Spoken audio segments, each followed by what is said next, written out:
Well, hello, everybody. My name is Jim Ludis. I am the Vice President for Public Research and Initiatives here at Salve Regina University, and I'm also Executive Director of the university's Pell Center for International Relations and Public Policy. It is my distinct pleasure to welcome all of you to this virtual event tonight, taking a look at the 2020 elections, particularly from the perspective of security and cybersecurity, looking at threats, strategies, and solutions. Hopefully, the solutions have already been baked into the system, and that we're not trying to fix things in the next 6 days. 4 years ago, we had a very similar panel with, if you were at that event, you might recognize some familiar faces. That conversation, I thought, was a real wake up call for a lot of people who maybe hadn't paid enough attention to this issue in years past. I think it's something that we've all maybe grown more sensitive to in the ensuing 4 years. But we've got a great panel tonight. Before we get started, though, I want to say a quick word of thanks to our great friends and great partners at the League of Women Voters of Newport County. They are our co-sponsors for tonight's program. So I want to thank Susan Wells, Jane Coster, and Jill Cassis for being great partners and great collaborators in this. And I want to thank them for all that they've done to make this event possible, and for all that they do for civic engagement and election promotion all the time. So thank you for your partnership and for your support. Our event tonight is going to be moderated by a great friend and colleague here at the Pell Center. Francesca Spitaglieri really built the cybersecurity program at the Pell Center virtually single-handedly. That's not an overstatement. And so all of the great programming that we've done over the last, I guess it's 6 years now, 7 years, 6, 7 years. It's been a while. 8 years. See, time flies. 8 years is really the fruit of Francesca Spitaglieri's substantial labors and incredible talents. And she's not living in Newport right now, but she is with us virtually. And we're thrilled that she's able to help us host tonight's event. So I'm going to pitch it over to Francesca. And Francesca, I'll be here if you need me, but over to your capable hands. Thank you, and welcome and good evening to all those on the East Coast and to other time zone for those following us from other parts of the world. I really cannot underscore how important this conversation tonight is, especially when we are just 6 days from probably the most consequential presidential election in modern history, and when we feel the integrity, legitimacy, and reliability of our democracy seems so at risk. I know many counties and cities are already bracing for post-election chaos. So my task over the next hour or so is to moderate this stellar panel. Before I introduce the speakers, I also want to let you know that we want to hear your questions. So please go on Facebook and start submitting your question. We'll try to address some of them in the last 10-15 minutes of our discussion. So now, without further ado, I want to welcome our esteemed guest tonight. We have Dr. David Mussington. He's the director of the Center for Public Policy and Private Enterprise and a professor at the University of Maryland School of Public Policy. He also holds many other titles, and you've received all the bios. But for the past 2 decades, Dr. Mussington has had experience in the private, public sector, and government dealing with critical infrastructure, cybersecurity, information sharing, election security, and military cyber doctrine. We also have Derek Tisler. He's a fellow and a counsel at the Brennan Center for Justice Democracy Program. He has written extensively on election security and administration, the threat of foreign interference in election, and has just published a couple excellent pieces. I encourage all of you to follow him and his work at the Brennan Center. We also have David Levine. He is the Election Security Integrity Fellow at the Alliance for Securing Democracy. He has served in multiple different positions, both administering and observing elections and advocating for election reforms around the world. So we have clearly an incredible panel today, and I'm so thrilled to have all of you with us tonight. So thank you. With that in mind, I would like to ask Dr. Mussington to help us set the discussion for tonight. So we're clearly also in the middle of a pandemic, and election security is top of mind. So, Dr. Mussington, given the well-documented evidence we have of interference in the US election by adversary government, what are the activities you've seen, both overt and covert, that we should be most concerned about throughout the entire electoral process? So what are some of the threats that might have already helped undermine, at least in the eyes of some voters, the legitimacy of this election or discourage voter participation? although we've seen about 70 million Americans have already voted. So the word to you, David. Thank you. Thank you, Francesca, and thank you, Jim, and to the hosts and our colleagues on the panel. I think overall there's sort of four themes that can capture the impact of COVID-19 and what other people have been doing as impacts on the election. I think the first one I'd first phrase it obviously COVID-19, both the impacts on participation and the public discourse and narrative on how the United States is performing versus how other countries are performing. Our reputation overseas has taken a hit due to the overwhelming dominance, I guess, of the COVID-19 situation in the United States. In elections, it turned into an issue of is in-person voting safe? And if in-person voting isn't safe, how to make it safer? So there are a number of public announcements about PPE being used and masks and social distancing and how different states were adapting to this and what you could do if you didn't want to do in-person voting, which takes me to another theme, distrust. Mail-in voting was seen as an alternative by many people to maximize participation. At the same time, we ended up with a U.S. Postal Service that started to become into question for the first time in many years. Slowdowns in mail delivery have caused recent guidance to people to, if you haven't mailed your ballot by now, find some way to walk it in some way, in some jurisdictions at least. So there's a question of trustworthiness that comes out of the COVID-19 response and relative to the performance of a very important central institution, the post office. I think the third one is overhang from the 2016 election, strangely enough, which has not really gone away. It's almost as if we live in a permanent campaign season these days.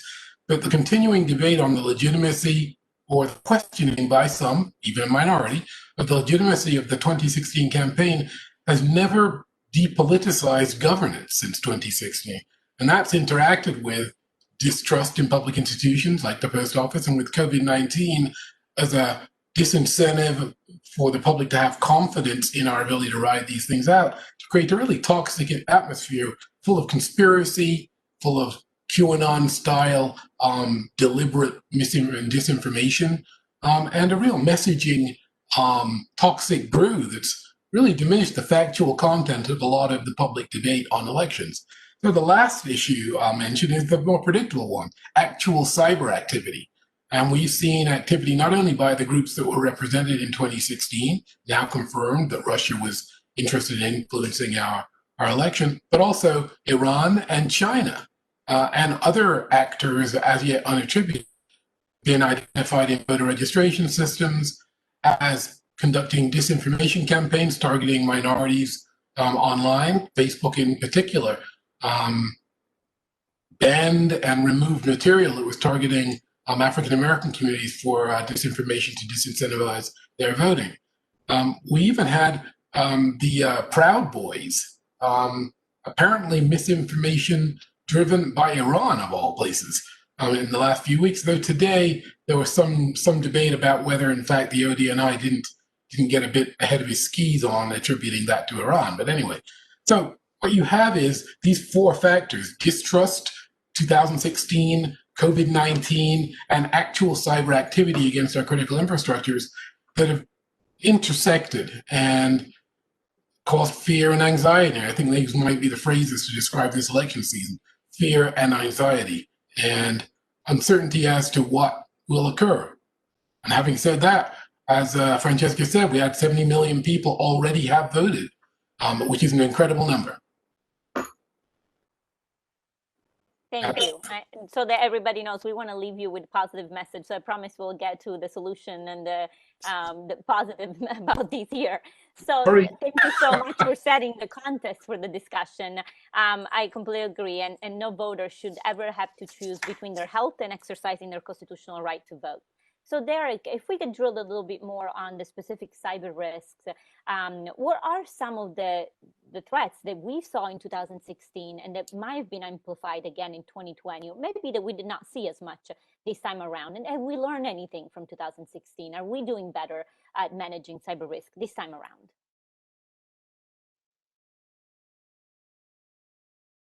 There we go. Thank you, Francesca, and thank you to the Pell Center for hosting this event and allowing me to be a part of this discussion. So I think as you kind of, you talk to election officials and you look at what's going on the ground right now, on cybersecurity issues, we've come a long way since 2016. And I think election officials have really come to see election security as a critical component of their job in a way that they didn't before. And they're constantly thinking about potential challenges in every aspect of their election system. And that's been causing them over the past 4 years to invest in infrastructure and build technical support, and just simply to train their staff to be aware of the risks that are out there.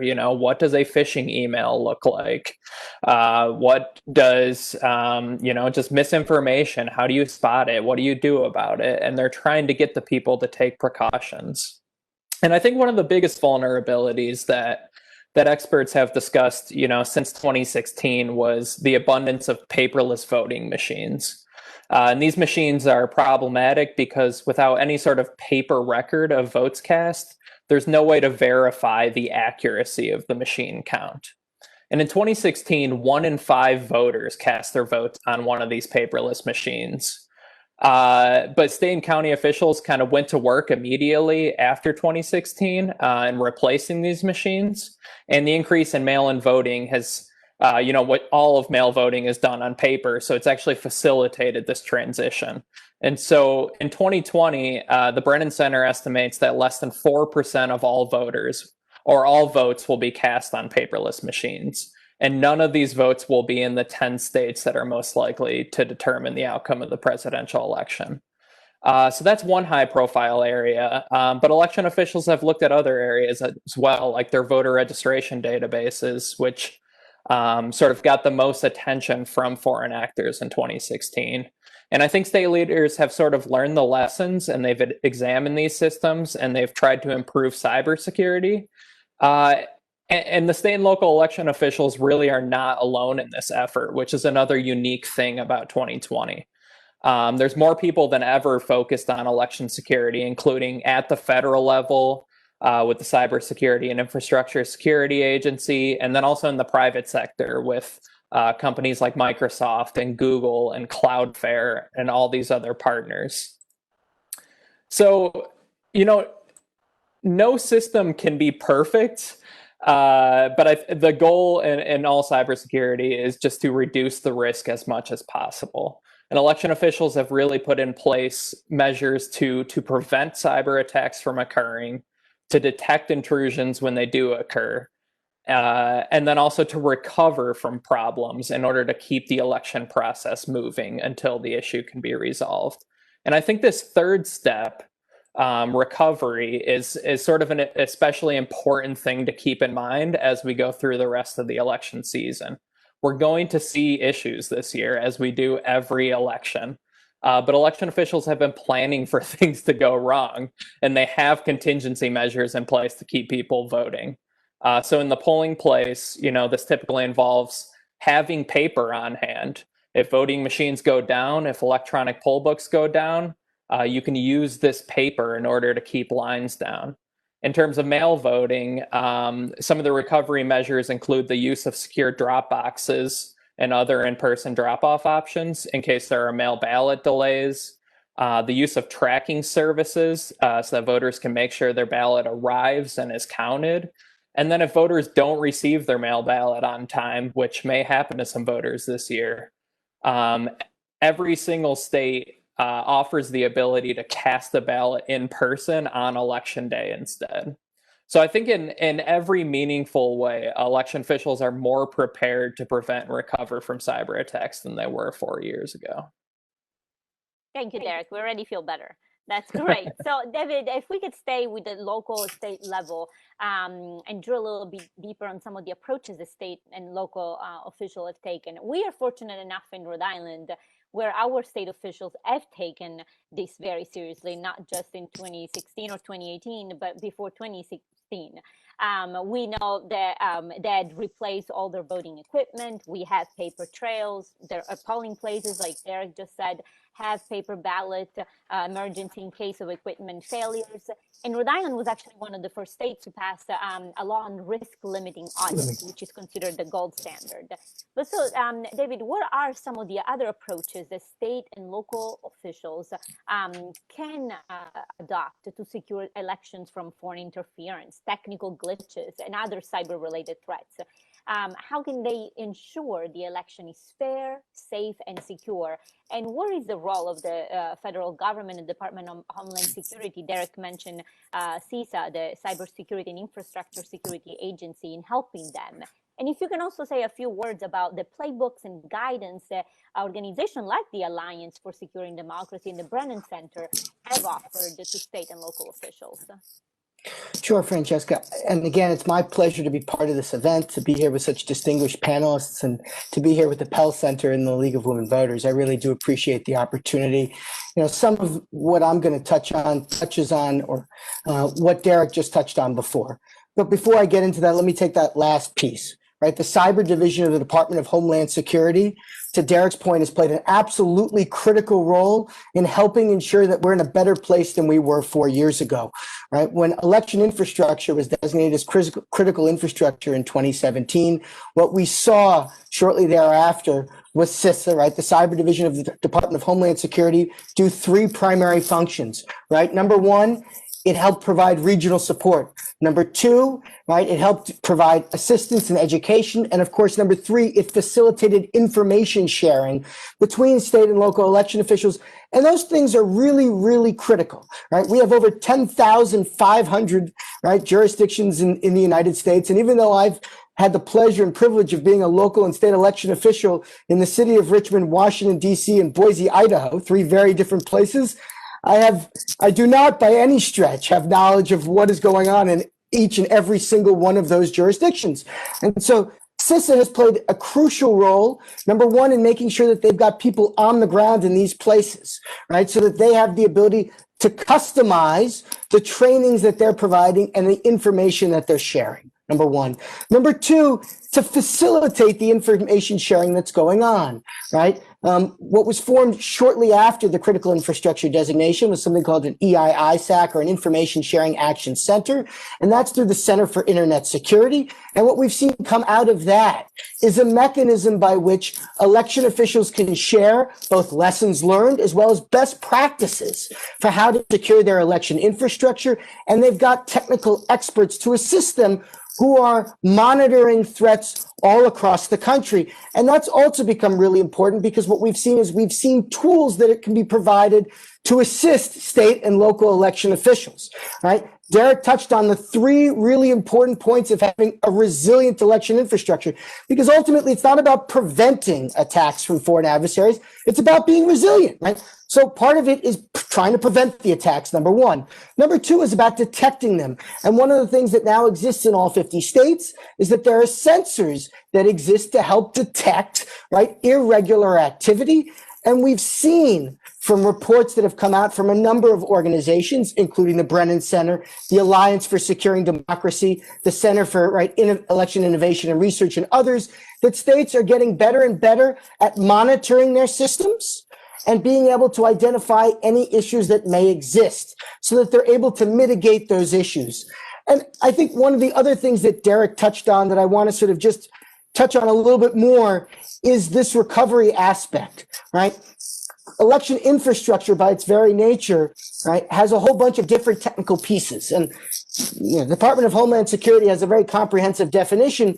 But one of the things I'll just touch on real briefly is some of the different pieces of what election infrastructure is, right? It includes voting machines. It includes voter registration systems. It includes websites where people can see, right, the election night reporting that often goes on, but it can also include things like polling places. And one of the things I think that's really important, particularly about the pieces of technology that make up the infrastructure, is that jurisdictions increasingly have paper backups so that in the event that the technology goes down, they're in a better place. And to Derek's point, and just to expound on it a little further, we see an increasing number of jurisdictions that have both paper ballots, but also are doing audits right, to validate and verify those results after the fact.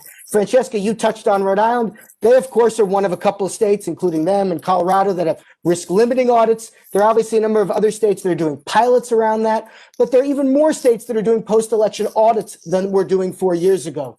We see an increasing number of places that are offering electronic poll books, but in addition to having electronic poll books, many of them also have paper poll books that are readily accessible, so that if the electronic poll books become inoperable, either because of a nefarious action by a foreign actor or because of a technical glitch, again, we have something that election officials can insert and the voting process can continue uninterrupted. And finally, and very briefly, if in fact you can't validate someone's eligibility, right? Again, we see election officials increasingly sensitive to that, and they're trying to make sure that there are enough provisional ballots in place so that, again, if there's an issue, people can vote a provisional ballot, and then those ballots can be validated after election night and subsequently counted if in fact the voter is eligible. So we have better support for election officials. We have election officials doing more sharing of information and getting more cyber training. And of course, we see election officials not only doing more to monitor and review their election infrastructure, but putting backups in place so that if there are issues, there is a plan B. Thank you. And Derek, I see you nodding, and don't worry, because I'm coming back to you, because I want to push back a little bit. I'm still concerned that even a couple cases of tampering or manipulation on election day could undermine confidence in the entire election, especially when we're being prompted to think that way. So in one of your recent reports, you said actually battleground states in this year's presidential election have actually improved their security of the election. So I wanted to know if you saw any more progress in the last 6 weeks since you published your report. And also you just had a new piece out on actual election reporting, both on election night and in the weeks that follow the election. So what are the safeguards that have been put in place to accurately determine the final results of the election and to ensure the integrity of those results? And what happens if we're really uncertain about the results on election night? Yeah, so I think in the report that you alluded to, it really was focused on that resiliency idea that David emphasized so strongly. That especially when we look at the battleground states, they have these backup measures in place. They have the paper poll books, they have the backup ballots, they have the provisional materials. So to the extent that those states will obviously be the ones to most likely decide the presidential election, and therefore if something goes wrong, it'll make us doubt the confidence in the election the most. Those election officials understand their role in the spotlight this year, and they're taking that responsibility very seriously. In terms of if we've seen some improvement since then, in the final few weeks, it starts to become difficult to make any sort of substantial changes. You don't want to, create more problems by changing your processes too much. But I do think in terms of those backups, I think that is a message that's hitting home. So one example is in some states, if you had requested an absentee ballot, but you change your mind and you want to go vote in person instead, you have to cast a provisional ballot for that.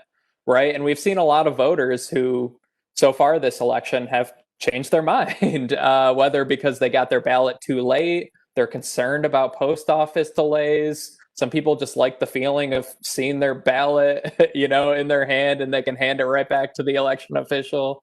It's a good feeling. But so I think that's one of the areas where election officials are observing and responding by making sure they have more provisional materials on hand that maybe they've ever had to use in an election before.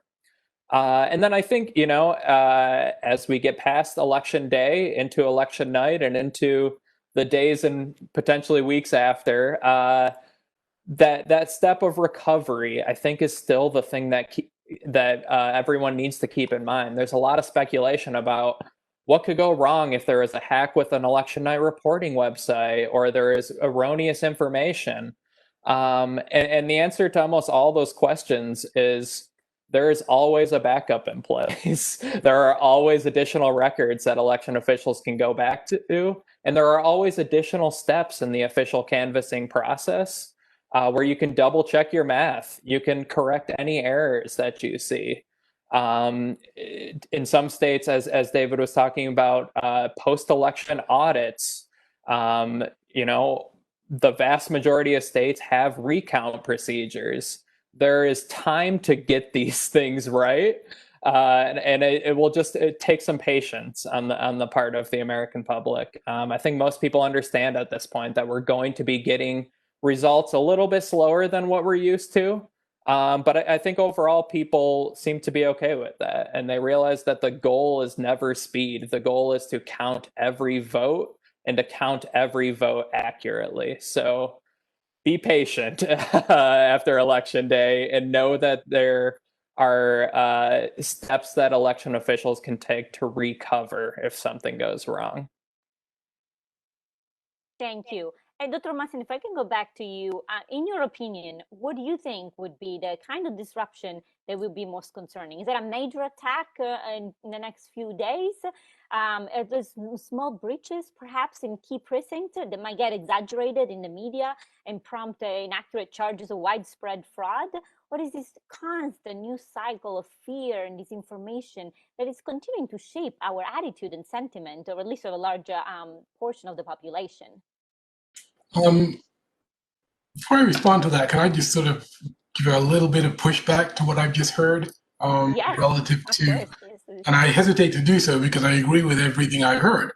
It is a fact, however, that in spite of our preparations for safe and secure voting, accidents occur. For example, Governor DeSantis this morning went to vote and found that a hacker had changed his voting registration record and changed his address, and he had to fill out another ballot and they had to fix it. They actually did an interesting cyber forensics job of finding the IP address of who changed his ballot, and they did an arrest all today.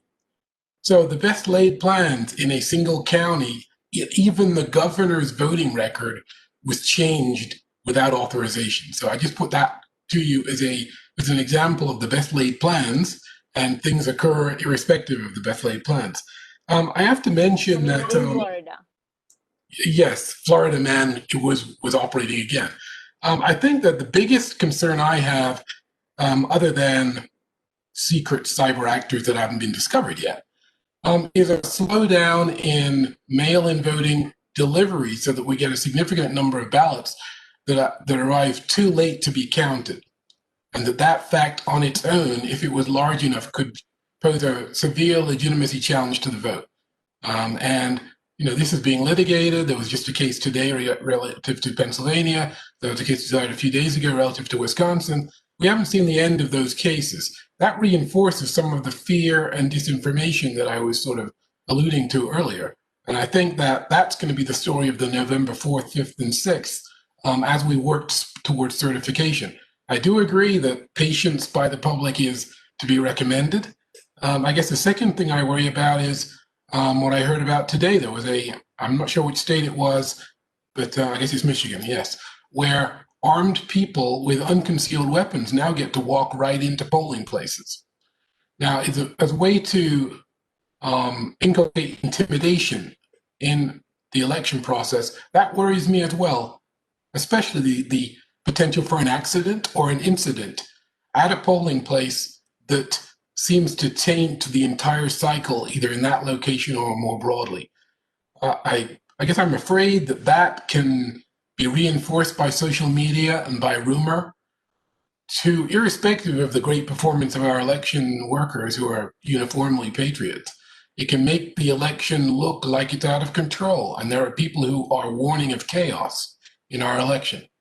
I also think there are countries, foreign adversaries, that want chaos in the determination of the winner.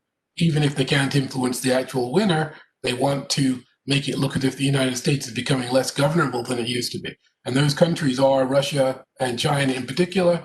Iran was a surprise to me that was an actor that was mentioned by the ODNI, but they are. But disinformation and misinformation reinforcing alleged facts about events are what targets legitimacy. And I think that's really that's a concern this cycle. One of the salutary factors of the cycle, however, is the overwhelming turnout, which is a really good counterpoint. That's I'll stop right there. Thank you. I have so many more questions for you or for all our panelists. So if we could stay actually on the topic of social media, which you just mentioned, I know it's in the mind of probably most of our attendees, and how all of the news and disinformation that we're receiving every day, it's really shaping our attitude, our sentiment. We know Russia was able to exploit our existing internal weaknesses back in 2016, and they're at it again. The goal, to raise doubt about the integrity of the election, diminish the appeal of Western liberalism. They attack reality itself. Some of our politicians do as well. But disinformation, the amount of this year, the amount of disinformation has been really staggering. I feel like the heat is higher and the vitriol is greater than ever. But also, to be honest, if I was the adversary, it's been really low cost to do all of this activity through social media. It's a very effective way to sow doubt about the electoral process. And if I were the adversary, I'll just keep going. What is the most has happened is I lost a few Facebook accounts, few Facebook, Twitter accounts have been taken down. So what do you think is the role of the technology companies behind all of this should be in moderating content, taking down fake news, disabling account, protecting our electoral process without impinging on our freedom of speech? I'll take that first if you like. I mean, I think that Facebook and Twitter and Google have taken steps to reduce and remove some material that in 2016 honestly would have just gotten through. So there's progress there, sort of self-imposed progress, because there's as yet no laws making them do this. There's a question of content moderation, what standards they use. There was a hearing today with the CEOs of these companies where there was a lot of criticism of what they do from both the left and the right. So, when they don't impose some sort of moderation, they're criticized, and when they do impose it, they're criticized. That said, some sort of moderation takes place in some other countries, and their democracies survive. We are the only country that still has the debate about whether content moderation for incitement in some people's opinion, or hate speech in other people's opinion. We're the only country that still tolerates this level. And I think that is something that will be an issue after the election as well. And if you want to add more, feel free to jump in. Sure. I think we spent a lot of time, in the first part sort of talking about what, state and local election officials have done, as well as certain federal agencies, right? CISA and FBI in particular, I think have, in some respects, certainly stepped up their game and helped us in terms of dealing, right, with the threat of election security. But it would be news to no one, right, that we have not achieved much from a legislative level in Congress, right? The Honest Ads Act, no, right? Any other comprehensive election legislation? No, right? There's been a couple of instances of funding, right? But I think there are a number of folks, including probably here on this call, that would feel that was probably inadequate, and that you're expecting, again, election officials to do more with less on securing the election infrastructure. The other piece that, again, is worth sort of noting is that while you may have certain folks, right, at the state and local level, as well as, by the way, certain federal bureaucrats that are trying to do their part, right? One of the best ways to counter the threat of foreign interference is to ensure that you have that message resonating from the very top. And if the message isn't coming from the very top, right, then it provides mixed messages. And it certainly, right, opens the door for adversaries to think that they can continue to engage in that kind of conduct. And there's absolutely no doubt, right, that Russia is trying to engage in a continuation, right, of its behavior since the 2016 election. Part of the reason I think we're talking a lot about the security and the infrastructure, right, is because we think a lot has been done to deal with that. And because part of this, I think what's really important is that, unfortunately, in some respects, the public's knowledge of, right, the gains we've made on the infrastructure side doesn't match up necessarily with confidence in the election system. And so it's one more reason why I'm so glad we're having the conversation tonight. But that isn't to say that we've been perfect across the board, because we haven't. Absolutely. And Dr. Massin, if I could go back to you, because this is where we left off the conversation 4 years ago when you were at the Pell Center in person. We were talking about deterrence, consequences. So some things have been done since 2016. Both the Obama and the Trump administration have tried to push back against foreign interference, whether it's imposing sanctions, indicting Russian individuals, entity. Under the Obama administration, I think 32 Russian diplomats were even expelled from the country. And the FBI and the intelligence agency are spending more time and resources in investigating. But why ultimately hasn't deterrence work? What would be meaningful consequences that we should impose on our adversary to stop interfering in our election? Does that even matter? So I think it does matter. And I think that the consequences we have levied so far clearly haven't constrained the behavior because we have more activity now than we had in 2016. We also, however, have persistent engagement defend forward, which is the part of defensive cyber strategy to engage very forward those adversaries that want to interfere in critical infrastructures.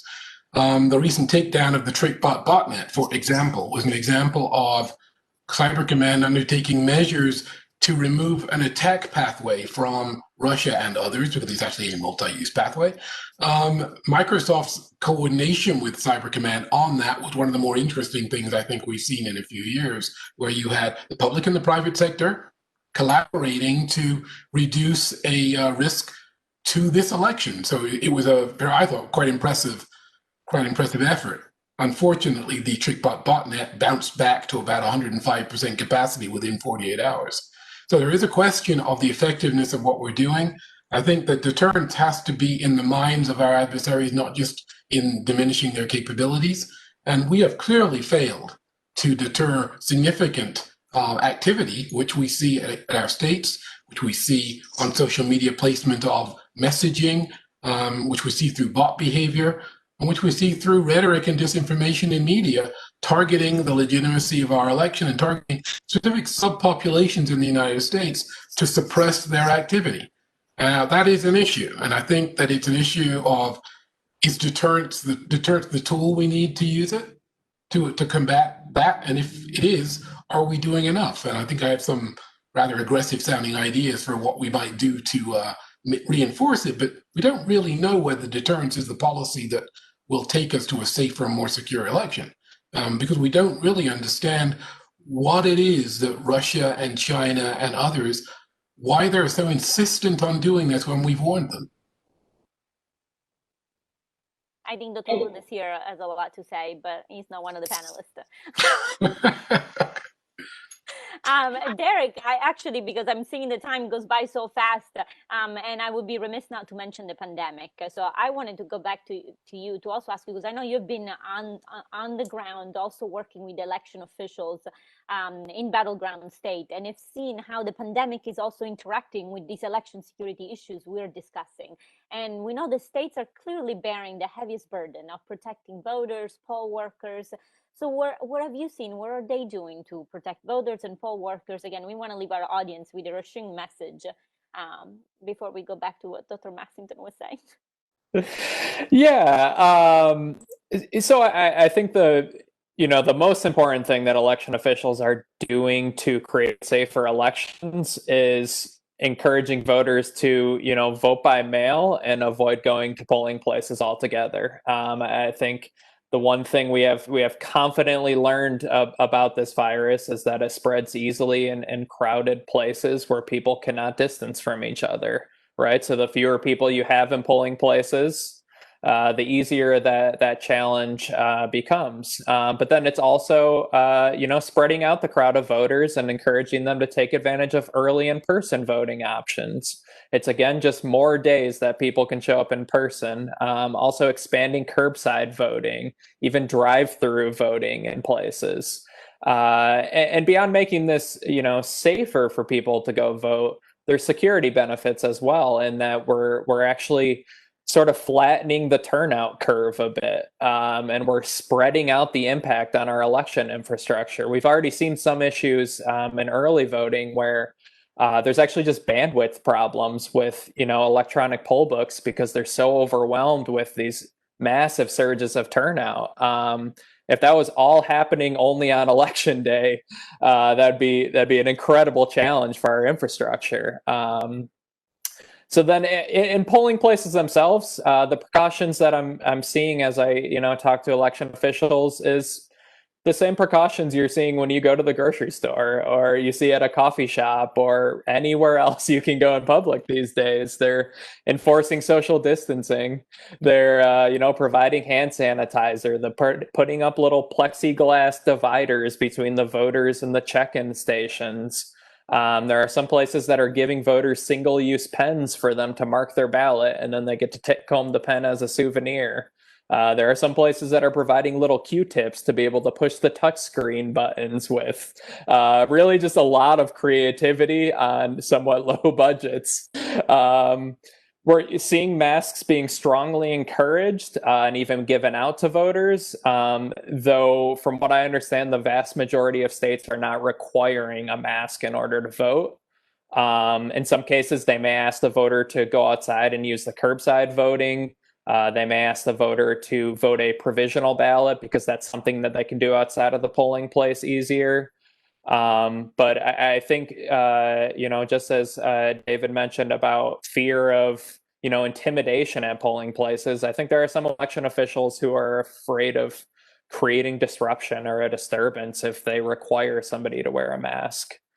But, the hope is that most voters are going to vote, engaging in their civic duty, engaging in their community and trying to make it better, and that they'll be understanding of these sort of things. Thank you, Derek. And since I also want to give time to our audience to ask questions, I want to ask one last question to each one of you so you'll be able to express any final thoughts. But if you were in charge for the next 6 days, but most importantly, if you were in charge of responding to these threats in the longer term, what are the 2 or 3 changes that you would make to ensure safe and secure election, but also to restore trust in our democratic process? And Dr. Massington, we also welcome your more changes that might be more controversial, but also if you could please mention the protocols for safe in voting protection that you developed at the University of Maryland. Thank you. And if I could just remind folks who may have a comment that they would like to make or a question they would like to ask, they can type that right into the comment section on Facebook, and we'll get to as many of those as we possibly can. No need to wait. If you've got a question, post it now. So back to you.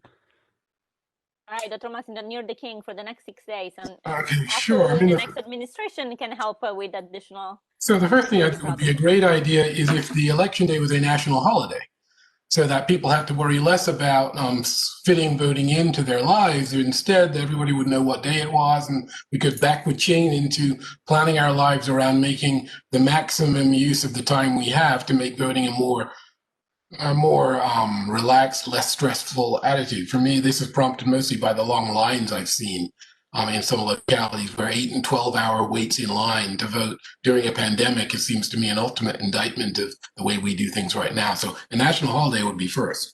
I think second, I'd like to see a greater federal role in organizing the security of elections. I know that I too, like David and Derek I'm a fan of CISA, and I'm a fan of the federal efforts that have taken place. But some friends of mine at the Association of Computing Machinery have worked on concepts for a re-engineering of the basic infrastructure itself to make it more protectable and more recoverable. I think that's worth doing as a federal policy. It'll take some time. Obviously, the states have the lead in elections, so the federal government couldn't dictate. But having a national dialogue on a real upgrade in how we do elections would pay dividends. Greatly. And I guess the third thing is I'd like to see something done about the foreign threat to our elections. And this is both the disinformation threat and the more cyber in the pipes threat. And I think that we need to impose costs on foreign adversaries that would place in doubt the trust and integrity of our elections. And clearly what we're doing isn't enough. So I have sort of a list that goes from sanctions through a much more energetic set of actions already being undertaken by US Cybercom, both before, during, and after, depending on events, triggered by red lines that we articulate in a declaratory policy. I think those are the ways forward to make 2022 and 2024 a little bit less eventful than the current cycle. David, go ahead. Sure. No, those were great ones. Mine are going to be much more concise, and I think probably not as sophisticated. All right, number one, I'd want to see everyone have paper ballots, right? For the reason Derek hit it up at the top, you need something that voters can verify, and you need something that you can audit. The second piece, which is, we have more and more states that are doing auditing of doing post-election audits than they ever have before. But like the National Academy of Sciences put out, in their report, if we can have risk-limiting audits, happening everywhere, like what's going on in Rhode Island, that would be perfect. In the sense that, being able to have a statistically significant number of votes, right? You would be able to figure out very quickly following an election whether in fact you've got an issue. If you have those two things in place, regardless of how vulnerable your infrastructure is, you're in a pretty decent spot in terms of conducting accurate elections. I will add that the National Academy of Sciences gave up to about 10 years for such a process to take place across the country. So I don't want to suggest that, anybody who doesn't have a risk limiting audit is being irresponsible. That's not the case. But if I were in charge, right, those are two things that would immediately come to mind. The third thing, which again, more and more states are doing, but is to make sure that you've got even stricter chain of custody protocols in place, right? So you vote the paper ballots, you make sure those protocols are very secure so that obviously when you get to the auditing stage, you're good to go. That's what I'd... Thank you, Derek. The tough job to go last. I know you have a lot of ideas. Yeah, those are all great ideas. So, first, if I was in charge of elections for the next 6 days, I would pray for a landslide. I think is all I could say. That is not a job that I would want. More seriously, my advice to election officials would be to, trust in the processes you've built, educate your voters, and just make sure you have a communications plan if something goes wrong. So going forward, if I had a little bit more time and, the chance to run elections, I think I would do a couple things that would make it easier for election officials to deal with some of the security challenges that we're seeing. And so I think number one is just creating better cybersecurity baselines for our election systems. So currently, the only voting system vendors that face any federal regulation are the makers of voting machines themselves. And this is even a voluntary certification program, whereas the vendors that produce other aspects of election administration, from registration databases and poll books, ballot printing, audit software, face no regulation at all. And we have thousands of election officials across the country, and they don't really have the expertise needed to, make sure that their vendors and their products are really meeting cybersecurity best practices. And I think we can make this a lot easier by having a more robust and widespread certification program, and it would give more confidence when you're buying those products. And then the second thing is just to invest in democracy. And some of the work that I did with the Brennan Center earlier this year when the pandemic first broke out, we estimated that election officials would face about $4 billion in extra costs just brought on by the pandemic, just to enact the sort of steps that they thought were necessary to hold safe and secure elections. And they got just a fraction of that money from Congress. But while policymakers kind of abdicated their duty to support free and fair elections, we're actually in a place to make it through still, just because of the heroic work of election officials and volunteers and private donations for basic election administration functions, which is just something I never thought I would see, just generally because of public support. But I think there is no guarantee that we're going to have any of those things in the future. And even before the pandemic, election administration was woefully underfunded, and the costs were passed off onto voters in the form of long lines and unnecessary obstacles in the voting process. And I just don't think we can ever get to a position ever again where election officials are unsure if they will have the resources they need to hold an election. So that's my second idea. Thank you. So voting is the best antidote. Jim, I'll pass it to you to read some of the questions from our audience since you have the last 10 minutes. Thank you. We can't hear you. You're still muted.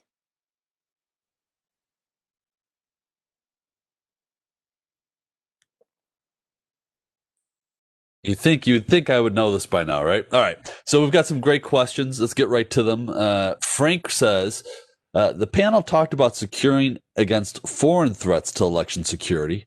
What we've seen as an effective strategy is amplifying more extreme domestic voices. Can you talk about domestic threats to our election security and the challenges in identifying and combating them?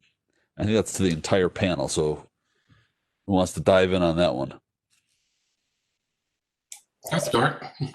I think that, there are domestic groups and there are people who pose as domestic groups. And I think that often the measures we have to deal with one won't work against the other. People have a right to protest. People have a right to express their political differences, both on social media and elsewhere. We run into constitutional issues if we try and restrict those rights. That said, when people threaten violence or intimidation, we have laws, and if those laws are followed, then I think that first responders and others will be able to take care of these issues. Intimidation of voters is a crime in most places.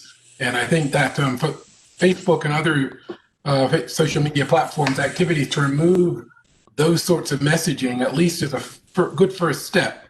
A more open political debate with more participation and less rancor would probably help as well. David or Derek, anything to add?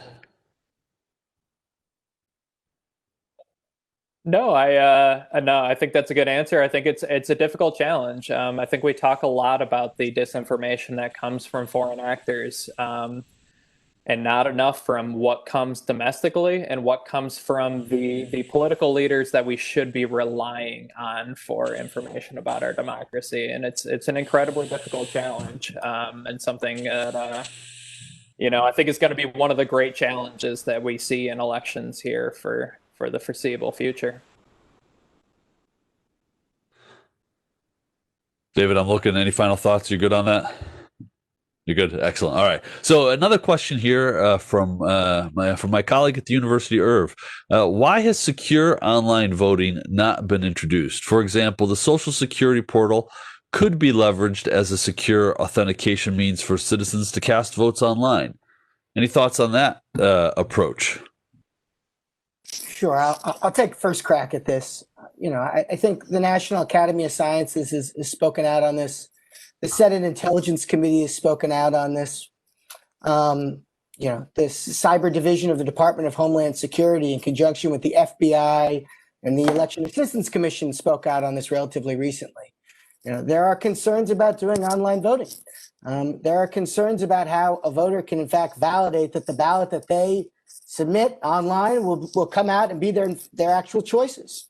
There's an inability to detect, right, once the ballot has gone from the voter, between when it goes to the voter and when it goes to the elections office, what exactly can happen. And then, of course, there's the issue about being able to try and validate, right, what in fact the voter voted on the back end. And this is part of the reason why, Washington, D.C. had a June primary. And I want to be really clear, as someone who worked at the D.C. Board of Elections and knows a lot of folks there, right? They opted to allow some domestic voters to cast ballots by email as a last resort option, right? Because there were concerns about people being able to vote in a timely manner.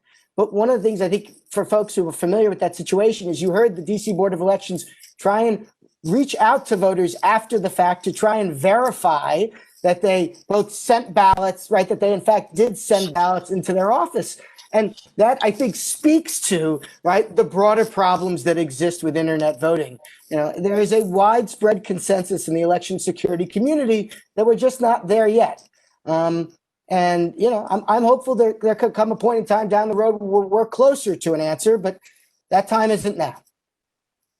I agree with all of what David said. Of course, David should agree with each other, so that's good, David. I go further and say I don't see anything in the near future that's going to make internet voting safe. I go further and say that not only can we not secure the chain of custody of data that would be the ballot, but we cannot guarantee the security of the device upon which the ballot would be cast, which might be a personal-owned cell phone riding on untrusted connectivity. There are just a lot of moving parts in this, and it would be a shame if we were to quickly go to anything like internet voting before we have the mitigations in place. Let me just say one other thing about that relative to the threat. We are 2 years away from the NotPetya attack on Maersk, which did $10 billion worth of damage on a very sophisticated transportation infrastructure provider used by the Defense Department. They failed completely and were almost put out of business by malware that turned out to not be ransomware, but destructive code. do we think that our decentralized election infrastructure is better placed than they are? And I think the answer is I won't even bother going forward with what I think the answer is, because I think it's self-evident. We should not be introducing new risks into this system before we manage the ones we have already.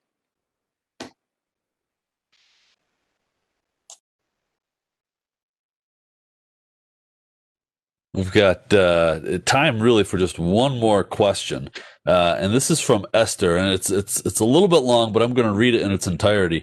I've read a lot about the 2000 election debacle. I remember it well, but I didn't realize how much the media impacted how the public reacted and the vehement partisanship that was the month following the election. So, does anyone on the panel have any knowledge or suggestions about how the media will refrain or could refrain from calling the election ahead of final numbers being available? Specifically, I'm referring to one media company calling it early, then taking it back hours later, then calling it for the other candidate when they get more votes in. And just listening to that scenario, I remember election night 2000 and the whiplash that a lot of Americans felt. There's a lot of uncertainty. Even one of the cable news networks now is running ads about delays in vote counts aren't rigging, that's vote counting. So thoughts from the panel about the media's responsibility in all of this. And we'll put out Derek's piece that touches upon this. It just published a couple of days ago. So just if you want to. So let's start with Derek on this. Yeah, that sounds good. I think the media has a massive responsibility to get it right and to make clear what voters' expectations should be.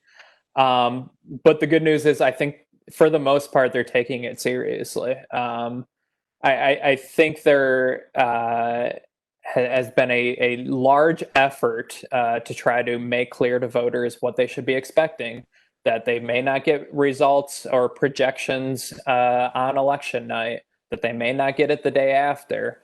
I've been talking to some members of the media who are, evaluating their own standards in terms of when do they have confidence enough to be able to make a projection. And is that the right threshold? Does it need to be even increased this year? Because they know how disruptive it can be if members of the media is saying, if the AP is saying, look, Florida goes to, this candidate, and then 3 days later, it doesn't look that way anymore. I think they understand the role that they play in shaping voters' expectations. So I'm hopeful that they're going to get it right. And this is David, let me just add to that, right? I've been providing guidance to the American Press Institute, and to Derek's point, and they have much more stringent guidance that's in place. And number one, in terms of how they count it, but number two, they've actually adopted language as part of that guidance that indicates that in order to both counter potential foreign disinformation and to ensure that, right, you have the final results, you get it right as well, that the final results, in italics, you go to your state and local election officials. Now, I think that the AP, with the guidance they have in place, is going to be better positioned than they were in 2000? Yes. But they include guidance that is very clear, right, that mirrors what CISA and FBI put out last month, that says you ought to be going to your state and local election officials if you want 100% certainty about what those final results are. And that, of course, is a real possibility that we may be talking about, right, in each state when, in fact, those results are certified, to Derek's point. I agree with both of my colleagues. I think that the big X factor here is the place where most Americans get their news, which is not the media, it's Facebook. Now, I don't know what Facebook's protocols will be for content moderation for accurate reporting of election results. I don't think they've spoken in those specific terms about that. So it's not, and after all, Facebook's an ecosystem, not a place, so to speak. So Facebook as a whole may want to message responsibly. What about people who run groups on Facebook? And what about the other panoply of social media outlets, Discord servers, etc., where rumors will spread? I'm glad that the media are being more responsive. I'm glad that Facebook is at least responding to disinformation sources. But we're going to run this experiment together over the next few days to see how well we do. But I am concerned that customary and legal strictures on conventional media don't operate very well in the social media domain. And there's no reason to think that accountability and responsibility are just going to sort of flow naturally in that milieu. That isn't our experience. And it probably won't be our experience this time either. And I have particular states in mind that I won't name, but I'm pretty sure that some of those states are going to be deliberately catalyzed with trouble because some people are going to want to muddy things up a little bit in terms of the clarity of reporting. Not election officials now, partisans who are much more concerned with framing the result than they are with the integrity of elections. I think it's safe to say we've already seen some of that playing out on the national stage with different camps describing how quickly votes should be counted. I'm going to throw one more question in here. It's a technical question from Patricia. Is there any provision in U.S. law for international observation election monitoring in the United States? I'll take a crack at that. So for one, the United States, as an example, is a member of the Organization for Security and Cooperation in Europe. And in concert, right, with the Copenhagen Agreement of 1990, right, they are to be allowing, right, international observers to observe U.S. elections. Now, as many folks here probably know, that because of the fact that states are the ones that administer the elections, right, there has been uneven allowance for international observers. And I know, at least on the OSCE side, that there was going to be a robust mission of as many as 500 observers, and that's now much less as a result of COVID-19. So from an OSCE perspective, as someone who's a short and long-term observer for them, U.S. is party to that agreement. There are folks that are there. There are some states that explicitly allow for them. There are others that in practice allow for them, and then there are others that where unfortunately that's not as much the case. Obviously, I'm hopeful, cautiously hopeful that we can allow, right, as many of those observers to be able to observe the process as possible, because I think that's part of helping ensure that you have an election with integrity. And so, I'm certainly hopeful that's the case, but I also understand the challenges, not only because of the threat of foreign interference, DNI has touched on that, but also because of the pandemic and social distancing that may exist. And how do you ensure that these folks can also be observing the process as well as voters, election workers, et cetera? Folks, this is a singularly important conversation, and I'm just so grateful to our entire panel, David Mussington, David Levine, Derek Tisler, and our great colleague, Francesca Spitaleri.